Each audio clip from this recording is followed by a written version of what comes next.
Hello, నేను మిస్ఎస్ రావు. కేంద్ర ప్రభుత్వంలో విచిత్రమైనటువంటి పరిణామం చోటు చేసుకుంది. కేంద్ర విదేశాంగ శాఖ మంత్రి ఒకటి చెప్తూ ఉంటే, వాణిజ్య శాఖ మంత్రి మరొకటి చెప్తున్నారు రష్యా ఆయిల్ విషయంలో. పీయూష్ గోయల్ గారు, అది విదేశాంగ శాఖ మంత్రి జయశంకర్ గారు చెప్తారు, రష్యా నుంచి ఆయిల్ భారతదేశం దిగుమతి చేసుకుంటుందా లేదా అనేది అని చెప్పి ఆయన అంటుంటే, జయశంకర్ గారు ఏమంటున్నారంటే, వాణిజ్య శాఖ మంత్రి ఉన్నటువంటి పీయూష్ గోయల్ గారు చెప్తారు, రష్యా నుంచి భారతదేశం ఆయిల్ కొనుగోలు చేయడం ఆపేసిందా లేదా అనేది అని జయశంకర్ గారు చెప్తున్నారు. సో ఎవరికి వాళ్ళే ఇద్దరు కేంద్ర మంత్రులు తప్పించుకుంటూ ఉన్నారు మీడియా అడిగినటువంటి ప్రశ్నలకు. రష్యా భారతదేశం మధ్య బలమైనటువంటి సంబంధం సుదీర్ఘ కాలం నుంచి ఉంది. కానీ ఇప్పుడు అమెరికా పెట్టినటువంటి ఆంక్షల కారణంగా రష్యాతోటి తెగదింపులు చేసుకుంటున్నారు అనేటువంటి ఒక ఒపీనియన్ కలుగుతుంది. రష్యా నుంచి ఆయిల్ కొనుగోలు చేయట్లేదు, బదులుగా వెనిజువేలా నుంచి ఆయిల్ కొనుగోలు చేస్తుంది భారతదేశం అనేటువంటిది వినిపిస్తుంది. రష్యా ఆయిల్ కంటే వెనిజులా ఆయిల్ ఏమి తక్కువ రేటుకి ఇవ్వట్లేదు, పైగా ఎక్కువ పడుతుంది అనేటువంటిది అంతర్జాతీయ ఆర్థికవేత్తలు చెప్తూ ఉన్నారు. ఎలా అంటే, రష్యా నుంచి ఆయిల్ని దిగుమతి చేసుకోవడం అనేది డిస్టెన్స్ తక్కువ, కాబట్టి ప్రయాణ ఛార్జీలు, రవాణా ఛార్జీలు తక్కువ పడతాయి. వెనిజువేలా నుంచి ఆయిల్ని దిగుమతి చేసుకోవాలంటే రవాణా ఛార్జీలు ఎక్కువ పడతాయి. కాబట్టి రష్యా ఆయిల్ కంటే వెనిజువేలా ఆయిల్ ఎక్కువ రేటు, ఎక్కువ ధర పడే అవకాశం ఉంది. కాబట్టి భారం భారతదేశం మీద పడుతుంది. అయినప్పటికీ అమెరికాకి తలొగ్గి రష్యా నుంచి ఆయిల్ కొనుగోలు చేయడాన్ని భారతదేశం ఆపేసింది అని చెప్పి కాంగ్రెస్ పార్టీ చెప్తోంది. అయితే అమెరికా పరిస్థితి ఏంటి అంటే, వాణిజ్యపరమైన డీల్ భారతదేశం అమెరికా మధ్య కుదిరింది. 50% ఉన్నటువంటి ప్రతీకార సుంకాలని 18% తగ్గించాము అని అమెరికా చెప్తుంది. కాదు, వ్యవసాయ ఉత్పత్తులు, పాడి ఉత్పత్తులకి బార్లాగా డోర్లు తెలిసేశారు అమెరికాకి. ఇది భారతదేశంలో ఉన్నటువంటి రైతులకి నష్టం చేకూర్చబోతుంది భవిష్యత్తులో రాబోయేటువంటి రోజుల్లో. కాబట్టి రైతుల కోసం మేము బంద్కి పిలుపునిస్తున్నాం, భారత్ బంద్కి అని చెప్పి 12వ తారీఖున కాంగ్రెస్ పార్టీతో పాటు విపక్షాలు, అలాగే రైతు సంఘాలు, రైతులు మొత్తం బంద్కి పిలుపునిస్తూ ఉన్నారు. ఒకవేళ అమెరికాకు సంబంధించినటువంటి ఉత్పత్తులు భారతదేశంలో దిగుమతి అయితే ఇక్కడ ఉన్నటువంటి రైతులు భారీగా నష్టపోవాల్సి వస్తుంది. కారణం ఏంటంటే, తక్కువ ఖర్చుతోటి ఎక్కువ దిగుబడి వస్తుంది అమెరికాలో. అంతేకాదు, నాణ్యమైనటువంటి ఉత్పత్తిని తయారు చేస్తూ ఉంది. దాంతో క్వాలిటీ పరంగా కానీ, దిగుమతి విషయంలో కానీ, ఖర్చుల విషయంలో కానీ భారత రైతులు పోటీ పడలేరు. ఈ కారణం చేత అమెరికా దిగుమతి చేసేటువంటి వస్తువులతోటి కాంపిటేటివ్గా భారత రైతులు అందించలేరు. అంటే అక్కడ ఒక వస్తువులు తక్కువగా వస్తాయి దిగుమతి అయితే కనుక, వినియోగదారులకు మంచిదే. కానీ భారతదేశంలో ఉన్నటువంటి రైతులకు మాత్రం నష్టం జరిగే అవకాశం ఉంది. కాబట్టి ఈ డీలు, భారత్ అమెరికా మధ్య జరిగినటువంటి వాణిజ్య డీల్ ఏదైతే ఉందో అది రైతులకు నష్టం అని చెప్పి విపక్షాలు చెప్తున్నాయి, రైతు సంఘాలు భావిస్తూ ఉన్నాయి. ఇదంతా ఒక ఎత్తు అయితే, ఒకవేళ రష్యా నుంచి కనుక ఆయిల్ని కొనుగోలు చేస్తున్నట్టు ఆధారాలు కనుక లభిస్తే మళ్ళీ ప్రతీకార సుంకాలను మేము పెంచుతాము, 25% ప్రతీకార సుంకాలు ఉంటాయని చెప్పి హెచ్చరించింది అమెరికా తాజాగా భారతదేశాన్ని. ఇప్పుడు 50% ఉన్నటువంటి ప్రతీకార సుంకాలను 18% ఎందుకు తగ్గించాము అని అంటే, రష్యా నుంచి ఆయిల్ని భారతదేశం కొనుగోలు చేయడం ఆపేసింది, అందుకే తగ్గించాము అని చెప్పి చెప్తూ ఈ డీల్కి సంబంధించినటువంటి ఒక ఫ్రేమ్వర్క్ని విడుదల చేశాయి రెండు దేశాలు. దానికి సంబంధించినటువంటి ఫ్రేమ్వర్క్ని ఆల్రెడీ గత వీడియోలో ఎక్స్ప్లెయిన్ చేయడం జరిగింది. అయితే ఒక వార్నింగ్ ఇచ్చింది అమెరికా భారతదేశానికి, నరేంద్ర మోడీ గారు. రష్యా నుంచి కనుక ఆయిల్ కొనుగోలు చేసినట్టు ఆధారాలు ఉంటే ఖచ్చితంగా మళ్ళీ ప్రతీకార సుంకాలు మరొక 25% పెంచుతామని చెప్పి హెచ్చరించింది. దీన్ని బట్టి భారతదేశానికి నష్టమా, వాణిజ్య డీలు లాభమా అనేది ఒక కంక్లూజన్ రావచ్చు. ఎందుకనంటే, కాంగ్రెస్ పార్టీ కానీ విపక్షాలు కానీ ఏం చెప్తున్నాయి, ఎప్స్టీన్ ఫైల్స్లో నరేంద్ర మోడీ గారు ఉన్నారు, ఆదాని మీద కేసు ఉంది అమెరికాలో. ఈ కారణం చేత అమెరికా బ్లాక్మెయిల్ చేసి భారతదేశాన్ని, భారత ప్రధానమంత్రిని డీల్ కుదుర్చుకుంది అని చెప్పి కాంగ్రెస్ పార్టీ విపక్షాలు చెప్తున్నాయి. 45 లక్షల కోట్ల విలువైనటువంటి ఉత్పత్తులను అమెరికా నుంచి భారతదేశం దిగుమతి చేసుకుంటుంది. ప్రతిగా భారతదేశానికి వచ్చేటువంటి బెనిఫిట్ ఏంటి అని అంటే 27,000 కోట్లు మాత్రమే అని చెప్పి ప్రాథమికంగా అంతర్జాతీయ ఆర్థికవేత్తలు చెప్తున్నారు. ఈ కారణం చేత భారీగా భారతదేశానికి నష్టం వచ్చే అవకాశం ఉంది. భారతదేశాన్ని ఒక పెద్ద మార్కెట్ కింద అమెరికా చూస్తూ ఉంది. అక్కడ తయారు చేసినట్టు ఉత్పత్తుల్ని భారతదేశంలో అమ్ముకోవడానికి మార్గాన్ని సుగమం చేసుకుంది. ఈ డీల్ కారణంగా ఎలాంటి బెనిఫిట్ భారతదేశానికి లేదు అని చెప్పి చెప్తూ ఉంది కాంగ్రెస్ పార్టీ, అలాగే విపక్షాలు. దాంతోపాటు రైతులకు జరిగేటువంటి నష్టం వీటన్నిటిని కూడా ఎలివేట్ చేస్తుంది. దీని అందరికీ కారణం ఏంటి అని అంటే ట్రంప్. ఈ డీల్ గురించి ట్రంప్ ఫస్ట్ తన ట్రూత్ ఖాతాలో ట్వీట్ చేశారు. Even operation Sindoor cease fire గురించి కూడా ఆయన ట్రూత్ ఖాతాలో మొట్టమొదట ట్వీట్ చేశారు.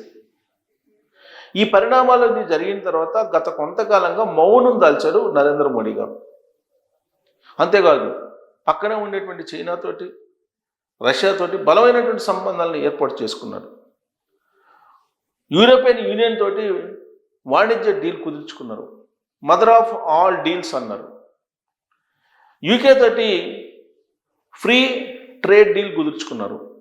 మరి ఇన్ని కుదుర్చుకున్న తర్వాత అమెరికాతోటి బలవంతంగా వాణిజ్య ఒప్పందం కుదుర్చుకోవాల్సిన అవసరం ఏంటి అనేటువంటి ఒక ప్రశ్న వేసుకుంటే వచ్చేటువంటి సమాధానం ఏదో జరిగింది, నరేంద్ర మోడీ గారిని బెండ్ చేయడానికి ఎప్సిన్ ఫైల్స్ను ఉపయోగించుకున్నారు అనేది మాత్రం సర్వత్రా వినిపిస్తుంది. ఆ కారణం చేతనే డీల్ కుదుర్చుకున్నారండి. లేదంటే యూరోపియన్ యూనియన్ తోటి ఫ్రేడ్ డీల్ కుదుర్చుకున్న తర్వాత deals of all, mother of all deals అని చెప్పి ప్రకటించిన తర్వాత నరేంద్ర మోడీ గారు 2 రోజుల తర్వాతనే ఇమీడియట్గా అమెరికా డీల్ కుదిరింది అని అంటే దీని వెనుక అమెరికాకు సంబంధించినటువంటి ప్రెజర్స్ ఉన్నాయి అని చెప్పి స్పష్టంగా అర్థమవుతుంది. ఇదే విషయాన్ని దౌత్యవేత్తలు చెప్తున్నారు కొంతమంది, అలాగే ఆర్థికవేత్తలు కూడా చెప్తున్నారు. అంతేకాదు ఒకవేళ అమెరికాకి అవసరమయ్యి ఈ డీల్ కనుక కుదుర్చుకుంటే మరి వార్నింగ్ కూడా ఇచ్చింది. వార్నింగ్ ఏమిచ్చింది? మళ్ళీ కనుక మీరు రష్యా నుంచి ఆయిల్ కొనుగోలు చేస్తే ప్రతీకార సుంకాలు 20% ఉంటాయని చెప్పి హెచ్చరిస్తుంది. అంటే ఒకవైపు హెచ్చరిస్తూ ఇంకొక వైపు బెండ్ చేస్తూ ఈ డీల్ని అమెరికాకు అనుకూలంగా కుదుర్చుకుంది ఆ దేశం అనేది చాలా క్లియర్గా ఇప్పుడు పార్లమెంటు బయట, పార్లమెంటు లోపల కాంగ్రెస్ పార్టీ విపక్షాలు చెప్తూ ఉన్నాయి. 12వ తారీఖున భారత్ బంద్కి పిలుపు ఇవ్వటం జరిగింది. సో ఇవన్నీ కనుక చూస్తే అసలు ఈ డీల్కి సంబంధించి స్పష్టమైనటువంటి అవగాహన కేంద్ర మంత్రులకే లేదు. కేంద్ర విదేశాంగ మంత్రి జయశంకర్ గారికి, అలాగే వాణిజ్య శాఖ మంత్రిగా ఉన్నటువంటి పీయూష్ గోయల్ గారికి వీళ్ళిద్దరికీ స్పష్టమైనటువంటి అవగాహన లేదు. అందుకే ఒకరి మీద ఒకరు చెప్పుకుంటున్నటువంటి పరిస్థితి. మరి ఇలాంటి పరిణామం క్రమంలో ఏం జరుగుతుంది భారతదేశంలో? అమెరికాకి అలాగే భారతదేశానికి మధ్య జరిగినటువంటి డీల్ వెనుక ఏముంది? సో ఇదంతా ఒక ఎత్తు అయితే మరొక వార్నింగ్, మరొక ఒప్పందాన్ని కూడా అమెరికా రద్దు చేయబోతుంది భారతదేశానికి. ఏంటంటే రఫేల్ యుద్ధ విమానాలు. రఫేల్ యుద్ధ విమానాలకు సంబంధించి ఫ్రాన్స్ తోటి భారతదేశం ఒప్పందం కుదుర్చుకుంది. అయితే ఫ్రాన్స్లో ఉండేటువంటి కంపెనీని అమెరికా ఓన్ చేసుకుంది, అమెరికా కంపెనీ ఓన్ చేసుకుంది. దాంతో రఫేల్ యుద్ధ విమానాలను కూడా భారతదేశానికి అందకుండా చేసేటువంటి ప్రయత్నం చేస్తూ ఉంది. దానికి సంబంధించినటువంటి న్యూస్ ఇప్పుడు అంతర్జాతీయంగా బాగా ట్రోల్ అవుతుంది. ఇది రఫేల్పై అమెరికా పట్టు.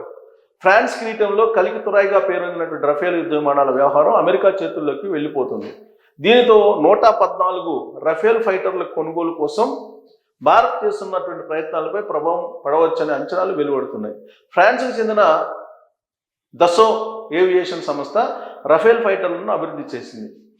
వీటి కీలక విభాగాలు, పరికరాలను ఫ్రాన్స్కి చెందిన ఎల్ఎంబి ఏరోస్పేస్ సంస్థ సరఫరా చేస్తుంది. తాజాగా ఎల్ఎంబి సంస్థను అమెరికాకు చెందిన లోయర్ గ్రూప్ కొనుగోలు చేసింది. అమెరికన్ రక్షణ సంస్థలన్నీ ఆ దేశ international traffic in arms regulation పరిధిలోకి వస్తాయి. దాని ప్రకారం అమెరికా ఆంక్షలు ఉన్న దేశాలకు, ఆంక్షలు ఉన్న దేశాల నుంచి రక్షణ ఉత్పత్తులు కొనుగోలు చేసే దేశాలకు అమెరికన్ సంస్థల నుంచి ఎలాంటి రక్షణ ఉత్పత్తులు, పరికరాలను, సాంకేతికతను అందించడానికి వీలుండదు. ఇప్పుడు ఎల్ఎంబి అమెరికన్ సంస్థ చేతుల్లోకి రావడంతో అది విడి విభాగాలు, పరికరాలు సరఫరా చేసే దసో ఏవియేషన్ కూడా ఐటీఏఆర్ పరిధిలోకి వచ్చే అవకాశం ఉంది. అదే జరిగితే రఫేల్ ఫైటర్లను కొనుగోలు చేయాలని చూసే దేశాలపై ప్రభావం తప్పదని అభిప్రాయం వ్యక్తం అవుతుంది. ఉదాహరణకు నాటో దేశమైన తుర్కీ గతంలో F-35 ఫైటర్ల ప్రాజెక్టులో భాగస్వామిగా ఉండేది. కానీ తుర్కీ రష్యా నుంచి S-400 క్షిపణి రక్షణ వ్యవస్థను కొనుగోలు చేస్తుందని F-35 ప్రాజెక్టు నుంచి అమెరికా వెళ్ళగొట్టింది. భారత్ వద్ద ఇప్పటికే రష్యా S-400 వ్యవస్థలు ఉన్నాయి. ఆధునిక S-500 క్షిపణి రక్షణ వ్యవస్థను Su-57 5వ తరం ఫైటర్లను కూడా కొనుగోలు చేయడానికి మన దేశం ఆసక్తి చూపుతుంది. ఈ క్రమంలో అమెరికా ఎలా వ్యవహరిస్తుందన్నది తేలాల్సి ఉంది. భారత్పై ప్రభావం ఉంటుందా? భారత్ ఇప్పటికే 36 రఫేల్ ఫైటర్లను కొనుగోలు చేసింది.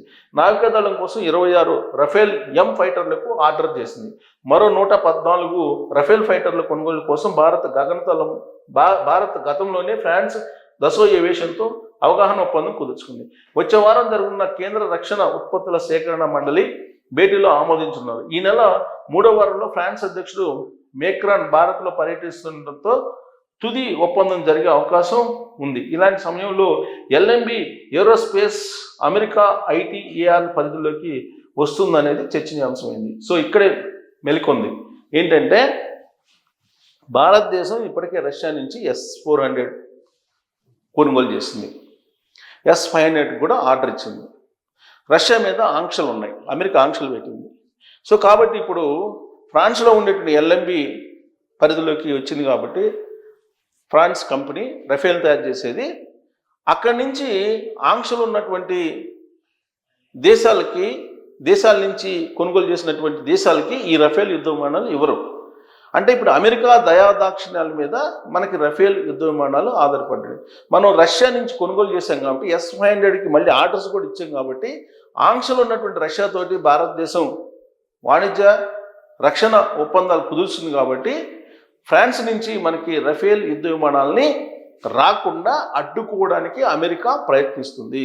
సో కాబట్టి ఎన్ని రకాల అడ్డంకులు భారతదేశానికి పెట్టాలనుకుంటుందో అమెరికా అన్ని రకాలు పెడుతుంది. ఇప్పుడు తాజాగా రఫేల్ యుద్ధ విమానాలను కూడా రాకుండా అడ్డుకునేటువంటి ప్రయత్నం చేయబోతుంది అనేది ఇప్పుడు అంతర్జాతీయంగా స్ప్రెడ్ అవుతున్నటువంటి వైరల్ అవుతున్నటువంటి న్యూస్. మరి భారతదేశాన్ని కట్టడి చేయగలదా పూర్తి స్థాయిలో అమెరికా, లేదా ఇప్పటికే కట్టడి చేసిందా? దీని మీద మీ అభిప్రాయం తెలియజేయచ్చు. Thank you.